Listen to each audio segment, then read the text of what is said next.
கர்த்தருடைய பரிசுத்த நாமத்திற்கு மகிமை உண்டாவதாக. இந்த நாளிலும் நம்முடைய தியானத்திற்கு ஆதாரமாக சங்கீதம் 57:8 நான் வாசிக்கிறேன். என் மகிமையே விழி, வீணையே சுரமண்டலமே விழியுங்கள், அதிகாலையில் விழித்து கொள்ளுவேன். நம்முடைய கண்களை மூடி தலைகளை தாழ்த்தி கர்த்தரை நோக்கி பார்ப்போம். ஆண்டவரே, நாங்கள் வாசித்த இந்த வேத வசனத்தின் மூலமாக கர்த்தர் இந்த நாளிலும் எங்களோடு கூட நீங்கள் ஆண்டவரே பேசி எங்களுக்கு தேவையான ஆவிக்குரிய மன்னாவை தரும்படியாய் ஜெபிக்கிறோம். பேசுகிறவர் நீங்களல்ல, பரிசுத்த ஆவியானவர் என்று சொன்ன வசனத்தை நாங்கள் விசுவாசிக்கிறோம். அடியானை முற்றிலும் மறைத்து கொள்ளும் ஆண்டவரே. கேட்கிறவர்களுக்கும் பேசுகிற எனக்கும் ஆசீர்வாதமாய் மாற்றும். உம்முடைய நாமத்தை மாத்திரம் மகிமைப்படுத்தும். தாழ்த்துகிறோம், வெறுமையாக்குகிறோம். இயேசு கிறிஸ்துவின் வெளியேறப்பெற்ற நாமத்தில் ஜெபிக்கிறோம். ஜெபங்கேளும் ஜீவனுள்ள எங்கள் நல்ல பிதாவே, ஆமென். என் மகிமையே விழி, வீணையே சுரமண்டலமே விழியுங்கள், அதிகாலையில் விழித்து கொள்ளுவேன். 57ஆம் சங்கீதத்திலே 8வது வசனம் இப்படியாக சொல்கிறது. இன்றைக்கு நாம் தியானிக்க போகிற வேத பகுதி என்னவென்றால், அதிகாலையிலே தேவ சமூகத்திலே காத்திருந்து ஜெபிக்கிற ஒரு அனுபவம் ஒவ்வொரு ஆவிக்குரிய பிள்ளைக்கும், தேவனுடைய பிள்ளைக்கும் அது மிகவும் ஒரு அத்தியாவசியமான அல்லது இன்றியமையாத ஒரு காரியமாக இருக்கிறது என்று வேதம் சொல்கிறது. 108ஆம் சங்கீதத்தை நீங்கள் வாசித்து பார்ப்பீர்களேயானால், 8ஆம் சங்கீதம் 2வது வசனத்திலே, வீணையே சுரமண்டலமே விழியுங்கள், நான் அதிகாலையில் விழித்து கொள்ளுவேன். ஏசாயா 55:6 நாம் வாசிக்கும்போது ஏன் இந்த அதிகாலையிலே நாம் விழித்து கொள்ள வேண்டும் என்பதை ஏசாயா தீர்க்கதரிசி மிகவும் அழகாக சொல்லுவார். கர்த்தரை கண்டடையத்தக்க சமயத்தில் அவரை தேடுங்கள், அவர் சமீபமாயிருக்கையில் அவரை நோக்கி கூப்பிடுங்கள். காலைதோறும் கர்த்தருடைய கிருபைகள் புதியவைகள் என்று வாசிக்கிறோம். நாம் நிர்மூலமாகாமல் இருப்பது தேவனுடைய கிருபை என்று வாசிக்கிறோம். என்னை கேட்டுக்கொண்டிருக்கிற அருமையான தேவனுடைய பிள்ளைகளே, அந்த கண்டடையத்தக்க சமயம் என்னவென்றால், நமக்கு எந்த டிஸ்டர்பன்ஸும் இல்லாமல், எந்த உலகத்தில் இருந்து வரக்கூடிய உபத்திரவங்களும் இல்லாமல் தேவ சமூகத்திலே நாம் உறவாடுகிற ஒரு நேரம்தான் அந்த கண்டடையத்தக்க சமயம். அதுதான் அதிகாலை நேரம். நீதிமொழிகள் 8:17 அதிகாலையில் என்னை தேடுகிறவர்கள் என்னை கண்டடைவார்கள் என்று நாம் வாசிக்கிறோம். ஏசாயா அவரை கண்டடையத்தக்க சமயத்தில் என்னை தேடுங்கள் என்று ஆவியானவர் மூலமாய் சொல்லுகிறார். சாலமோன் ராஜா அதிகாலையில் என்னை தேடுங்கள், அப்பொழுது நீங்கள் என்னை கண்டடைவீர்கள் என்று அதற்கு விளக்கமாக சொல்லுகிறார். என்னை கேட்டுக்கொண்டிருக்கிற தேவனுடைய பிள்ளைகளே, வேத புத்தகத்திலே நாம் இப்பொழுது அதிகாலையிலே எழும்பி தேவ சமூகத்திலே உறவாடின அநேக பரிசுத்தவான்களை குறித்து நாம் இப்பொழுது ஒரு மேலோட்டமாக நாம் பார்க்க போகிறோம். முதலாவதாக ஆபிரகாம். சோதோம் குமாரா பட்டணத்தை ஆண்டவர் அழிக்க சித்தம் கொண்டார். அந்த சோதோம் குமாரா பட்டணத்தை அழிக்கும்போது அந்த ஆபிரகாம், ஆண்டவரே, நான் சாம்பலும் நான் தூசியுமாயிருக்கிறேன், நீர் 50 பேர் இங்கே நீதிமான்கள் இருந்தால் அழிப்பீரோ என்று சொல்லி கடைசியில் அவர் 10 நீதிமான்கள் வரைக்கும் அவர் வருகிறார். அவர் அப்படியே பரிந்து பேசுகிற நேரம் என்ன நேரம் என்றால், அது அதிகாலை நேரம் என்று வேதத்திலே வாசிக்கிறோம். ஆதியாகமம் 19ஆம் அத்தியாயம் 27-28 வசனங்களை வாசிக்கும்போது விடியற்கால நேரத்திலே தேவ சமூகத்திலே நின்று கொரிந்து அந்த சோதோம் குமாரா பட்டணத்தை அழிவை தடுப்பதற்காக அவர் பரிந்து பேசுகிறார். இது எதை காட்டுகிறது என்றால், நீங்களும் நானும் ரட்சிக்கப்படாத ஆத்துமாக்களுக்கு அல்லது அழிந்து போகிற ஆத்துமாக்களுக்கு ரட்சிப்பு உண்டாகும்படி அதிகாலையில் எழும்பி தேவ சமூகத்தில் நாம் ஜெபிக்க வேண்டும். குறிப்பாக நம்மை சுற்றி இருக்கிறவர்கள், நம்முடைய குடும்பத்தில் உள்ளவர்கள், நம்முடைய உறவினர்கள், நம்முடைய நண்பர்கள், நம்மை சுற்றிலும் வசிக்கிறவர்கள், நம்மோடு கூட வேலை செய்கிறவர்கள், நம்மோடு கூட பழகுகிறவர்கள், அவர்களுடைய பெயர்கள் அவர்கள் ரட்சிக்கப்படாதவர்களாக இருப்பார்களேயானால் தேவ சமூகத்தில் அவர்களுக்காக நீங்களும் நானும் ஜெபிக்க வேண்டும். ரெண்டாவதாக ஆபிரகாமுடைய வாழ்க்கையிலே பார்க்கும்போது ஆதியாகமம் 22ஆம் அத்தியாயம் 2-3 வசனங்களை நீங்கள் வாசிப்பீர்களேயானால், மோரியா மலையிலே ஈசாக்கை பலியிடுவதற்காக தேவனுடைய வார்த்தைக்கு கீழ்ப்படிந்து ஆபிரகாமும் ஈசாக்கும் வேலைக்காரனும் கட்டைகளையும் கத்தியும் எடுத்துக்கொண்டு அவர்கள் புறப்பட்டு போகிறார்கள். நீங்கள் அந்த பகுதியை வாசித்து பாருங்கள். 3வது வசனம் சொல்கிறது, அதிகாலையிலே ஆபிரகாம் புறப்பட்டு போனான் என்று. இது எதை காட்டுகிறது? தேவனுக்கு கீழ்ப்படுகிற ஒரு அனுபவம் அதிகாலை நேரத்தில் உண்டாகிறது. நீங்களும் நானும் தேவனுக்கு கீழ்ப்படுகிறவர்களாய் இருப்போமேயானால், அவரை கனப்படுத்துகிறவர்களாய் இருப்போமேயானால், தேவ சமூகத்தில் அதிகாலையில் எழும்பி அவரோடு கூட உறவாடுவோம். 2வதாக யாக்கோபை குறித்து நாம் பார்க்கும்போது, யாக்கோபு தேவனை ஆராதிப்பதற்கு தெரிந்து கொண்ட நேரம், அது ஒரு தரிசனம் பெறுகிறார். ஒரு ஏணி வைக்கப்பட்டிருக்கிறது, பரலோகத்திற்கும் பூமிக்கும் அது தொடர்புள்ள ஒரு ஏணி வைக்கப்பட்டுகிறது. தூதர்கள் இறங்குகிறவர்களும் ஏறுகிறவர்களுமாய் காணப்படுகிறார்கள். வனாந்திரத்திலே தனித்து விடப்பட்ட தனிமையிலே என்ன செய்வதென்று அறியாதிருக்கிற யாக்கோபை ஆண்டவர் அந்த இடத்திலே தரிசனத்தின் மூலமாக ஆற்றி தேற்றும் போது அவர் அங்கே ஒரு பொருத்தனை பண்ணுகிறார். அந்த பொருத்தனை பண்ணி தசம பாகங்கள் எல்லாம் கொடுப்பேன் என்று அவர் பொருத்தனை பண்ணுகிறார். அந்த பொருத்தனை பண்ணின நேரம் ஆதியாகமம் 28ஆம் அத்தியாயம் 18லிருந்து 22 வரை நீங்கள் வாசித்து பார்ப்பீர்களேயானால் அதிகாலை நேரம் என்று வேதத்திலே வாசிக்கிறோம். இது எதை காட்டுகிறது? தரிசனம் பெற்ற நாம் அல்லது தேவனிடத்திலிருந்து இன்னும் நன்மைகளை எதிர்பார்க்கிற நாம், தேவன் நமக்கு கொடுத்த வாக்குத்தத்தங்கள் நிறைவேற வேண்டும் என்று நினைக்கிற நாம் தேவ சமூகத்தில் அதிகாலையிலிருந்து ஜெபிக்க வேண்டும். 3வதாக நான் மோசேயை குறித்து ஒரு சில வார்த்தைகள் சொல்ல விரும்புகிறேன். சீனாய் மலையில் ஆண்டவர் சொல்லுகிறார், நீ என்னை சீனாய் மலையிலே ஒரு குறித்த நேரத்தில் நீ என்னை சந்திக்க வேண்டும் என்று சொல்லுகிறார். யாத்ராகமம் 34:2 ஆண்டவர் சொல்லுகிற வார்த்தையை கவனியுங்கள். விடியற் காலத்தில் நீ ஆயத்தமாகி சீனாய் மலையில் ஏறி அங்கே மலையின் உச்சியில் என் சமூகத்தில் நில். ஒவ்வொரு வார்த்தையிலும் ஆழமான கருத்துக்கள் பாருங்க. நீ விடியற் காலத்தில் ஆண்டவருடைய சமூகத்தில் நிற்கிற நேரம், அந்த விடியற் கால நேரம், பகலில் நீங்கள் பல நேரம் ஆண்டவருடைய சமூகத்தில் நிற்கலாம், ஆண்டவரோடு கூட உறவாடி கொண்டிருக்கலாம். ஆனாலும் கர்த்தர் மோசையோடு கூட சொன்ன வார்த்தையை கவனியுங்கள். விடியற் காலத்தில் நீ ஆயத்தமாகி. இப்பொழுது ஒரு வெளியூர் போகிறோம், ஒரு பிரயாணம் பண்ண வேண்டி இருக்கிறது. நம்முடைய ஏர்லி மார்னிங் நம்முடைய ட்ரெயின் அல்லது ஃப்ளைட் அல்லது பஸ் இருந்தால் நிச்சயமாகவே நாம் அதிகாலையில் எழும்புவோம், நாம் புறப்படுவோம். அந்த நேரத்தில் சிறு பிள்ளைகளை இருக்கிறார்கள் என்று நாம் நினைக்க மாட்டோம், அல்லது வீட்டில் ஒரு பாத்ரூம் தான் இருக்கிறது என்று சொல்ல மாட்டோம், அல்லது சரீரத்தில் களைப்பு இருக்கிறது என்று சொல்ல மாட்டோம். எல்லாவற்றையும் நாம் ஒதுக்கி தள்ளிவிட்டு அந்த பிரயாணத்துக்கு நாம் ஆயத்தப்படுவது போல தேவ சமூகத்தில் நீங்களும் நானும் ஆயத்தப்பட வேண்டும். அது எப்படி மோசே கீழ்ப்படுகிறார் பாருங்க. யாத்ராகமம் 34:4 வாசிக்கும்போது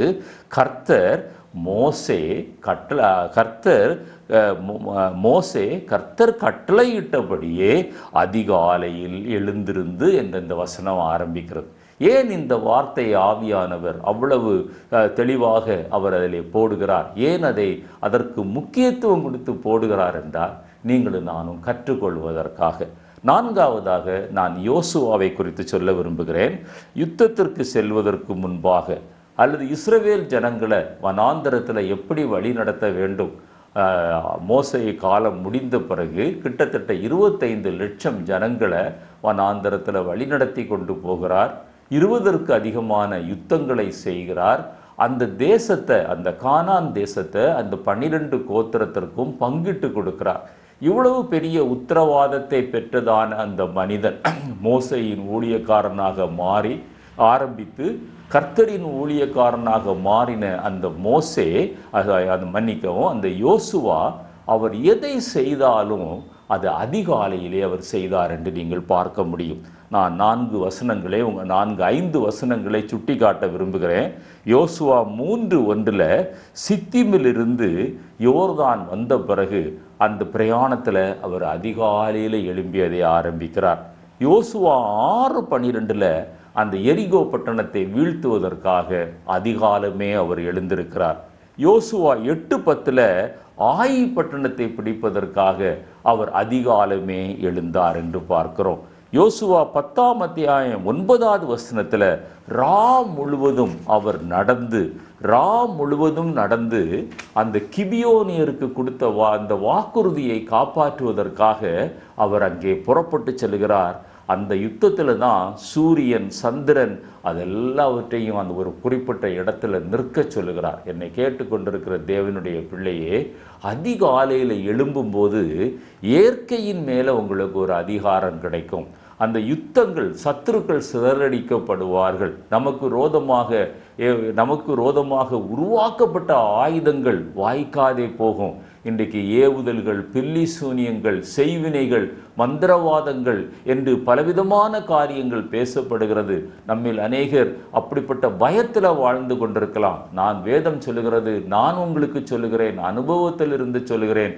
அதிகாலமே எழும்பி இருந்து கர்த்தருடைய சமூகத்தில் நாம் ஜெபிப்போமேயானால் சத்துருக்கள் சிதறடிக்கப்படுவார்கள். இயற்கைக்கு அப்பாற்பட்ட அடையாளங்கள், அற்புதங்கள், அதிசயங்கள், ஆச்சரியமான செயல்கள் நம்முடைய வாழ்க்கையில் நடக்கும். ஐந்தாவதாக கிதியோனை குறித்து நான் உங்களுக்கு அறிமுகப்படுத்த விரும்புகிறேன். நியாயாதிபதிகளின் புத்தகம் 6ஆம் அத்தியாயம் 38 40 வரை நீங்கள் வாசித்து பார்ப்பீர்களேயானால் பாருங்க, மீதியானியரை முறியடிப்பதற்காக கர்த்தர் கிதியோனை எழுப்புகிறார். ஆனால் கிதியோனுடைய உள்ளத்தில் அந்த தைரியம் வரவில்லை. அவர் கர்த்தரிடத்தில் 2 சோதனைகளை வைக்கிறார். என்ன சோதனை? நான் ஒரு தோலை போடுவேன், அந்த தோலில் மாத்திரம் பனி பெய்திருக்க வேண்டும், மற்ற இடத்துல பெய்யக்கூடாது என்று சொல்லுகிறார். அப்படியே நடந்தது. அதுபோல இன்னொரு சோதனை என்ன? நான் அந்த தோலை போடுவேன், அந்த தோலில் மாத்திரம் பனி பெய்யக்கூடாது, மற்ற இடங்களிலெல்லாம் பெய்ய வேண்டும் என்று ஒரு சோதனையை வைக்கிறார். ஆண்டவர் அதற்கும் அப்படியே செய்து காட்டுகிறார். அதற்கு பிறகுதான் கிதியோனிடத்தில், நீ உனக்கு இருக்கிற இந்த பலத்தோடு கூட போ, உன்னை அனுப்புகிறவர் நான் அல்லவா, நான் உன்னோடு கூட வருகிறேன் என்று தைரியப்படுத்தி அனுப்பி 300 பேரை வைத்து அந்த பெரிய அந்த மீதியானியருடைய சேனையை அங்கு வீழ்த்துவதை நாம் பார்க்க முடியும். இஸ்ரவேல் ஜனங்கள் அந்த அடிமைத்தனத்திலிருந்து வெளியிலே வருவதை நாம் பார்க்க முடியும். இதெல்லாம், இந்த சோதனைகள் எப்பொழுது நடந்தது, இந்த விண்ணப்பங்கள் எப்பொழுது ஏறெடுக்கப்பட்டது என்று நீங்கள் வாசித்து பார்ப்பீர்களேயானால் அதிகாலையில் கிதியோன் இந்த விண்ணப்பங்களை வைக்கிறார். எதிரிகள், சத்துருக்களை சிதறடிப்பதற்காக, இயற்கைக்கு அப்பாற்பட்ட அதிசயங்களை நம்முடைய வாழ்க்கையிலே காணத்தக்கதாக, நம்மை பலப்படுத்துவதற்காக, தைரியப்படுத்துவதற்காக ஆண்டவர் காத்திருக்கிற நேரம் அதிகாலையில். அதான் மோசையோடு சொன்னார், நீ விடியற் காலத்தில் ஆயத்தமாகி சீனாய் மலையிலே நான் உனக்கு குறித்த இடத்திலே எனக்கு முன்பாக நீ வந்து நில் என்று சொன்னார். 6ஆவதாக எல்க்னாவும் அன்னாளையும் குறித்து நான் வேதத்தில் வாசிக்கும்போது 1 சாமுவேல் 1ஆம் அத்தியாயம் 19வது வசனத்தில், அவர்கள் அதிகாலையிலே எழுந்து அவர்கள் கர்த்தரை பணிந்து கொண்டார்கள். பாருங்க, அவர்கள் வந்தார்கள். அந்த அன்னாள் குழந்தையற்றவளாக இருக்கிறாள், மலடியாக இருக்கிறாள். அவளுடைய வாழ்க்கையில் பல வேதனைகள் இருக்கிறது. தேவ சமூகத்தில் தன்னுடைய இருதயத்தை ஊற்றி ஜெபித்து விட்டால் இப்பொழுது ஊருக்கு புறப்படுகிறார்கள். அந்த சூழ்நிலையில் அவர்கள் எப்பொழுது எழும்பினார்கள்? அதிகாலையில் எழும்பி ஜெபம் பண்ணினார்கள். நம்முடைய வாழ்க்கையில் பல குறைவுகள் இருக்கலாம், தேவைகள் இருக்கலாம், வேதனையோடு கூட வாழ்ந்து கொண்டிருக்கலாம். தேவ சமூகத்தில் அதிகாலையில் எழும்பி ஜெபிக்கிற ஒரு அனுபவம். 7ஆவதாக சாமுவேல் சவுலை சந்திப்பதற்காக வருகிறார். அது எந்த சூழ்நிலைன்னா, அமலேக்கியரை வானத்தின் கீழ் இராதபடி சங்கரிக்க வேண்டும் என்ற தேவ கட்டளையை அந்த சவுல் மூலமாக ஆண்டவர் சாமுவேல் இடத்துல சொல்லி அதை நிறைவேற்ற விரும்புகிறார். இந்த சந்ததி தான் அந்த ஏசாவின் சந்ததி. ஆதியாகமம் 36:12 வாசித்து பார்ப்பீர்களேயானால் நீங்கள் அதை விளங்கி கொள்ள முடியும். இந்த ஏசாவின் சந்ததி இந்த சமபூமி சந்ததி, அதாவது மாம்சீகத்தோடு ஒட்டின ஒரு அனுபவம்.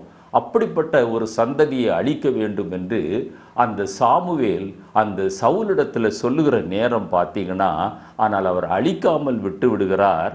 அழிக்காமல் விட்டு விடும்போது தான் அவர் வந்து தேவனுக்கு கீழ்ப்படிவது தான் உத்தமம், நினத்தை பார்க்கிலும் கொழுப்பை பார்க்கிலும் பலியை பார்க்கிலும் தேவனுக்கு கீழ்ப்படிவது உத்தமம் என்று சொல்லுகிற அந்த நேரம் பார்த்தீங்கன்னா, சாமுவேல் எப்பொழுது புறப்பட்டு வருகிறார்? அதிகாலமே புறப்பட்டு வருகிறார். இது எதை காட்டுகிறது? நம்முடைய மாம்சத்தின் கிரியைகள், சில பழக்க வழக்கங்கள் நம்மால் விட முடியலை, சில காரியங்களை நம்மால் மேற்கொள்ள முடியவில்லை. ஆண்டவர் இதில் ஒரு தீர்வை நமக்கு கட்டளையிடுகிறார். தேவ சமூகத்தில் அதிகாலையிலே எழும்பி இருந்து, ஒருவேளை அது சோம்பலாக இருக்கலாம், அல்லது நிர்விசாரமாக இருக்கலாம், அல்லது மற்றவர்களை பற்றி தாழ்வாக நினைப்பதாக இருக்கலாம், குறை கூறுவதாக இருக்கலாம், பொறாமையாக இருக்கலாம், எரிச்சலாக இருக்கலாம், கோபமாக இருக்கலாம். இப்படிப்பட்ட குணாதிசயங்கள் நம்மிடத்தில் இருக்கிறது. அவைகள் நம்மை விட்டு நீங்க வேண்டுமென்றால் தேவ சமூகத்தில் அதிகாலையில் நீங்களும் நானும் எழும்பி ஜபிக்க வேண்டும். 8ஆவதாக தாவீதை குறித்து நான் உங்களுக்கு சொல்ல விரும்புகிறேன்.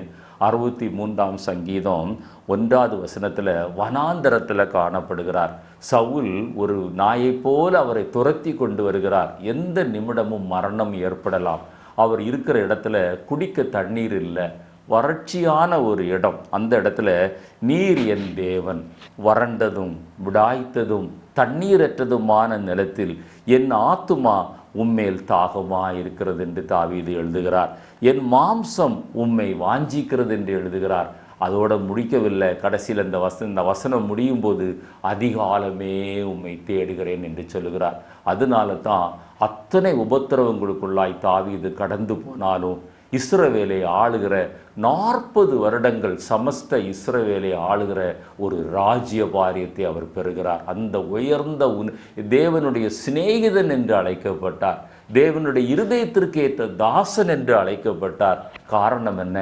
அதிகாலையுமே தேடுகிறார். எந்த சூழ்நிலையில் வறண்டதும் விடாய்த்ததும் தண்ணீரற்றதும் நான் தாகத்தால் வாடுகிற நேரத்தில் எதிர்மறையான சூழ்நிலைகள் நம்முடைய வாழ்க்கையில் இருக்கும்போது, சரீர பலகீனங்கள், உலகத்திலிருந்து வரக்கூடிய உபத்திரவங்கள், இவை எல்லாவற்றுக்கும் மத்தியிலும் அதிகாலை ஜெபத்தை நீங்களும் நானும் விடக்கூடாது. கர்த்தருடைய சமூகத்தில் ஜெபிக்க வேண்டும். 1 சாமுவேல் 17:20 தாவீதினுடைய தகப்பன் ஈசாய் என்ன சொல்கிறாரு? நீ போய் உன் சகோதரர்களை பார்த்து கொண்டு வா யுத்த களத்திலே என்று சொல்லுகிறார். கொஞ்சம் வெண்ணெய், பயறு, இது வறுத்த பயறு, வெண்ணெய், பால் கட்டி இவைகளெல்லாம் கொடுத்து அனுப்புகிறார். அப்பொழுது தாவீது தன் வசமாயிருந்த ஆடுகளை காவற்காரனிடத்தில் ஒப்புவித்து கொண்டு அவர் புறப்பட்டு செல்லுகிறார். வேதம் சொல்லுகிறது, அவர் புறப்பட்டு போன நேரம் என்ன தெரியுமா? தாவீது அதிகாலமே எழுந்து தகப்பன் சொன்னபடி புறப்பட்டு போகிறார். அன்றைக்கு மோசே கர்த்தர் சொன்னபடி அந்த சீனாய் மலையில் அவர் குறித்த இடத்திற்கு அதிகாலமே புறப்பட்டு போனது போல தாவீது அப்படி புறப்பட்டு போனதுனால, அன்றைக்கு மோசே புறப்பட்டு போனதுனால என்ன கிடைத்தது? நமக்கு 10 கட்டளைகள் கிடைத்தது, பிரமாணங்கள் கிடைத்தது. ஆனால் தேவனுடைய மகிமையை நமக்கு கொண்டு வந்தார். ஆனால் தாவீது அப்படி புறப்பட்டு போனதுனால அங்கே ஒரு கோலியாத்து வீழ்த்தப்பட்டான். ஒரு கோலியாத்து அங்கே சங்காரம் பண்ணப்பட்டான். 40 நாட்கள் இஸ்ரவேல் ஜனங்களும் பெலிஸ்தரும் எதிரெதிரே யுத்தத்திற்கு அணிவகுத்து நிற்கிறார்கள். கோலியாத்து தேவனை நிந்திக்கிறான், தூஷிக்கிறான். யாருக்கும் அங்கு போக தைரியம் இல்லை, சவுலுக்கு தைரியம் இல்லை. ஆனால் அதிகாலமே எழும்பி போனதான ஆட்டு மந்தையை மேய்க்கிறதான ஒரு சிறுவன் ஒரு கூழாங்கல்லை பயன்படுத்தி அந்த கோலியாத்தை வீழ்த்தி அன்றைக்கு இஸ்ரவேல் ஜனங்களுக்கு ஒரு பெரிய ரட்சிப்பை உண்டாக்கினார் என்று பார்க்கிறோம். என்னை கேட்டுக்கொண்டிருக்கிற அருமையான தேவனுடைய பிள்ளையே, அதிகாலை ஜெபம் அற்புதங்களை கொண்டு வரும், அதிசயங்களை கொண்டு வரும்.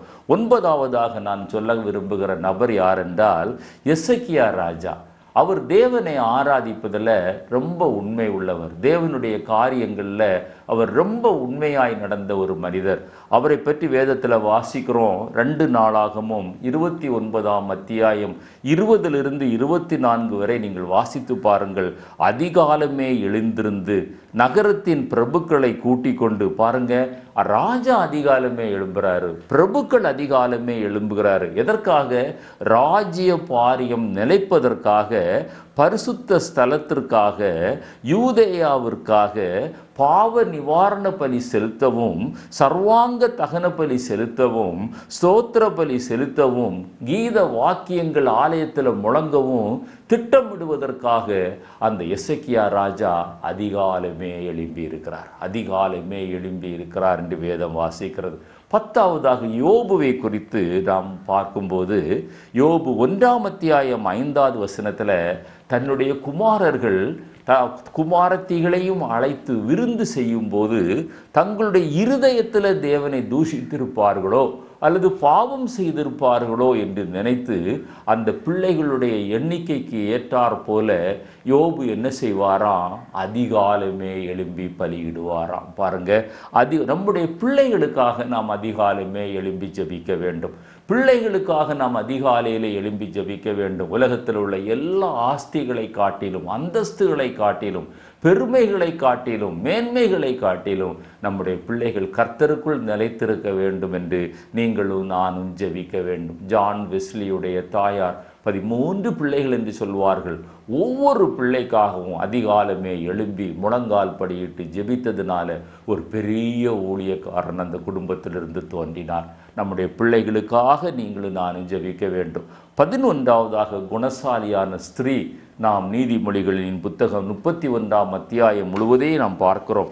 அங்கே 31ஆம் அத்தியாயத்தில் 15வது வசனம் இப்படியாய் சொல்கிறது, அந்த குணசாலியான ஸ்திரீ இருட்டோடு எழுந்து தன்னுடைய குடும்பத்தினருக்குரிய ஆகாரத்தையும் தன்னுடைய வீட்டில் செய்கிற வேலைக்காரருடைய ஆகாரத்தையும் அவள் ஆயத்தப்படுத்த ஆரம்பிக்கிறாளாம். என்னை கேட்டுக்கொண்டிருக்கிற தேவனுடைய பிள்ளையே, மனைவிமார்களே, தாய்மார்களே, அதிகாலையில் எழும்புங்க. உங்களுடைய குடும்பத்திற்காக ஜெபியுங்க. உங்களுடைய குடும்பத்தின் சேமத்திற்காக ஜெபியுங்கள். இங்கே அவள் சரீர பிரகாரமான ஆகாரத்தை ஆயத்தப்படுத்தினாள் என்று எழுதப்பட்டிருக்கிறது. ஆவிக்குரிய ஆகாரத்தை நீங்களும் நானும் ஆயத்தப்படுத்த வேண்டும். கடைசி 12வதாக மகதலேனா மரியாள், யாக்கோபின் தாயாகிய மரியாள், சலோமே என்பவள். இவங்க 3 பேரையும் பற்றி 4 சுவிசேஷத்திலும் எழுதப்பட்டிருக்கிறது. இயேசுவை சந்திப்பதற்காக, உயிர்த்தெழுந்த இயேசுவை சந்திப்பதற்காக அதிகாலையில் அவங்க என்ன செய்கிறாங்க? வாசனை திரவியங்களை எடுத்துக்கொண்டு இயேசு உயிர்த்தெழுவார் என்கிற நம்பிக்கை அவர்களுக்கு இல்லை.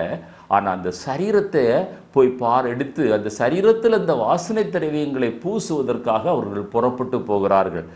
மத்தேயு 28:1, மார்க்கு 16:1, லூக்கா 24:1, யோவான் 20:1. இந்த 4 சுவிசேஷங்களிலும் ஆண்டவர் முதல் வசனத்தை அதற்கு பயன்படுத்துகிறார். ஆவியானவர் முதல் வசனத்தை பயன்படுத்தி முக்கியத்துவப்படுத்துகிறார். என்ன எழுதியிருக்கு பாருங்க. அந்த 4 இடத்திலும் வசனம் எப்படி ஆரம்பிக்கிறது தெரியுமா? வாரத்தின் முதல் நாள் விடிந்து வருகையில், வாரத்தின் முதல் நாள் அதிகாலையில், சூரியன் உதயமாகிறது போது, வாரத்தின் முதல் நாள் அதிகாலையில், வாரத்தின் முதல் நாள் காலையில், அதிக இருட்டோடே. இவங்க 4 பேரும் எங்கே போகிறாங்க? இயேசுவை வைத்த கல்லறைக்கு நேராக 3 பேரும் கடந்து போகிறாங்க. இதை ஏன் ஆண்டவர் 4 சுவிசேஷங்களிலும் முதல் வசனமாக ஒவ்வொரு வசனமும் ஆரம்பிக்கும் போது வாரத்தின் முதல் நாள் அதிகாலையில் இருட்டோடு இப்படி ஆரம்பிக்கிறார் என்றால், நமக்கு ஆண்டவர் கற்றுக் கொடுக்கிறார். ஆண்டவரை தேட வேண்டும் என்றால், அந்த உயிர்த்தெழுந்த இயேசுவினுடைய வல்லமையை நீங்களும் நானும் பெற்றுக்கொள்ள வேண்டும் என்றால், ஆவியின் கனிகள் வரங்கள் நம்மிடத்தில் கிரியை செய்ய வேண்டும் என்றால், தேவ வல்லமை நமக்குள்ளே கிரியை செய்ய வேண்டும் என்றால், தேவ சித்தம் நாம் செய்ய வேண்டும் என்றால், தேவனுடைய ஊழியத்தை நாம் செய்ய வேண்டும் என்றால், அதிகாலையில் இருட்டோடு சூரியன் அதை உதயமாகிறதற்கு முன்பாக, நிறைய பேர் சூரியன் எப்போ உதயமாகிறது என்றே அவர்களுக்கு தெரியாது.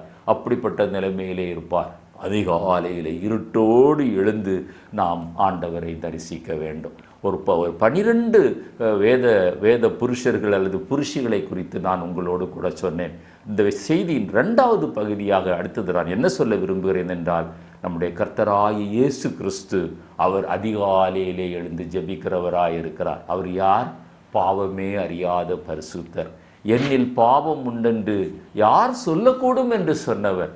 சிருஷ்டிகர்த்தர், நம்மை போஷிக்கிறவர், உடுத்துவிக்கிறவர், தாங்குகிறவர், ஏந்துகிறவர், சுமக்கிறவர், தப்புவிக்கிறவர், நமக்காக தம்முடைய கடைசி துளி இரத்தம் வரை சிந்தி நமக்கு ஒரு ரட்சிப்பின் திட்டத்தை உருவாக்கி நம்மை மீட்டெடுத்த அந்த பரம தகப்பன் அதிகாலையில் ஜெபிக்கிறார். பாருங்க, ஒரு சில வசனங்களை சுட்டி காட்ட விரும்புகிறேன்.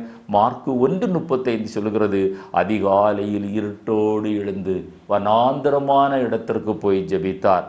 ஜனங்களுக்கு போதிப்பதற்கு முன்பாக லூக்கா 21:38 ஜனங்கள் எல்லாரும் அவருடைய உபதேசத்தை கேட்கும்படி அதிகாலமே தேவனுடைய ஆலயத்திற்கு புறப்பட்டு வந்தார்கள். அதிகாலமே அவர் அங்கே போய் ரெடியாக இருக்கிறார்.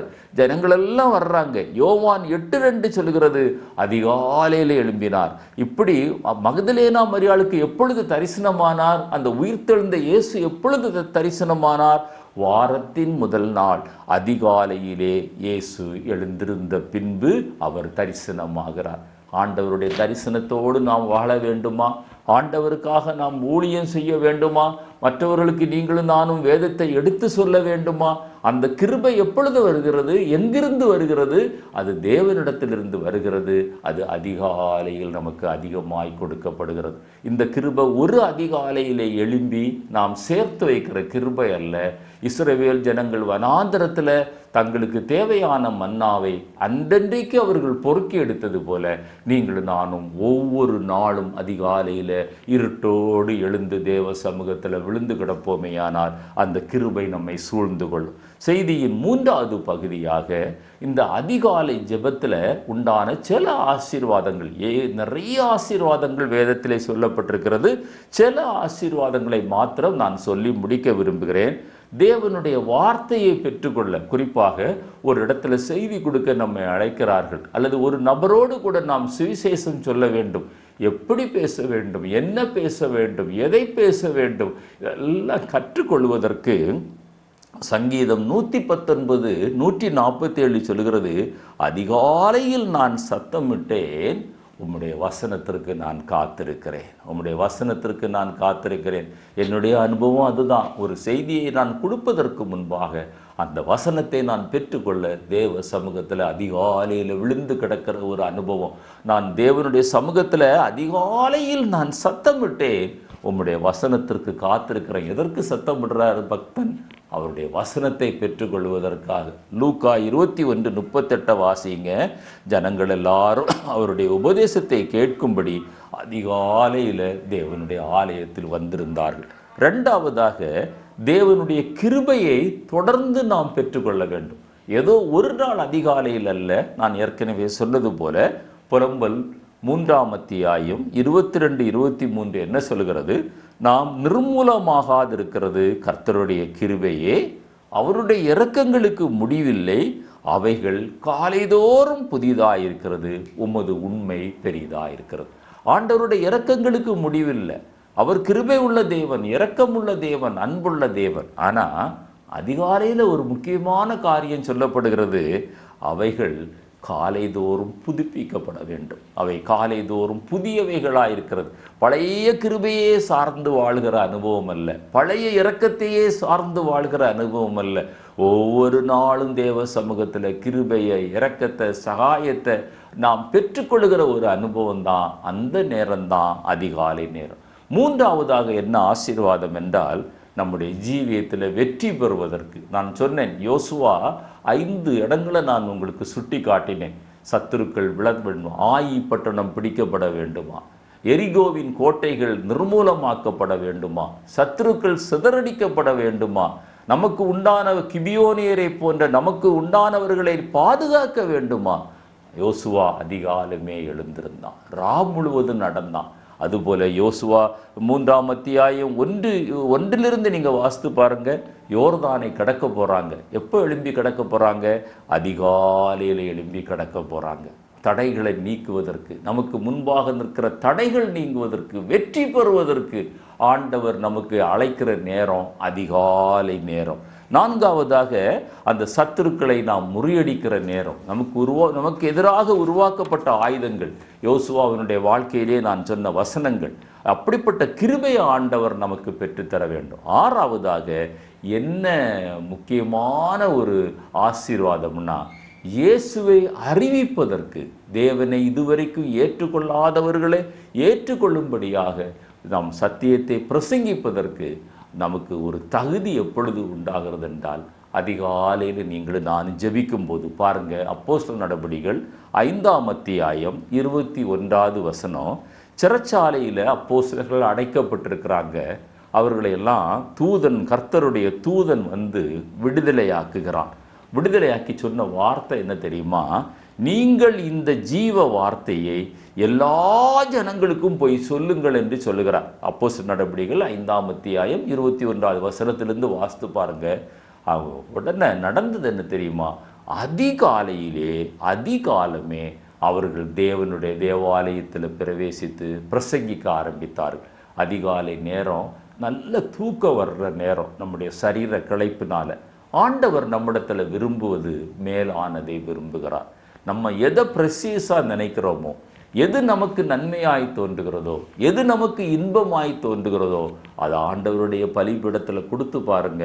அதைவிட மேலான நன்மைகளை, இன்பத்தை, நித்திய பேரின்பத்தை ஆண்டவர் நம்முடைய வாழ்க்கையிலே தருவார். எனவே எழும்பி தேவ சமூகத்தில் ஜெபிக்கிற ஒரு பழக்கத்தை நாம் கற்றுக்கொள்வோம். ஒருவேளை உங்களுக்கு அந்த பழக்கம் இல்லாமல் இருக்கலாம், ஆரம்பத்தில் கடினமாக இருக்கலாம். ஆனால் பழகிட்டீங்கன்னா 3:30 மணி 4 மணிக்கெல்லாம் எழும்புவது அது சாதாரணமான ஒரு அனுபவமாய் மாறிவிடும். அது ஒரு இன்பமான அனுபவமாய் மாறிவிடும். அந்த நேரம்தான் எந்த உபத்திரவும் இல்லாமல் தேவனோடு கூட உறவாட முடியும்.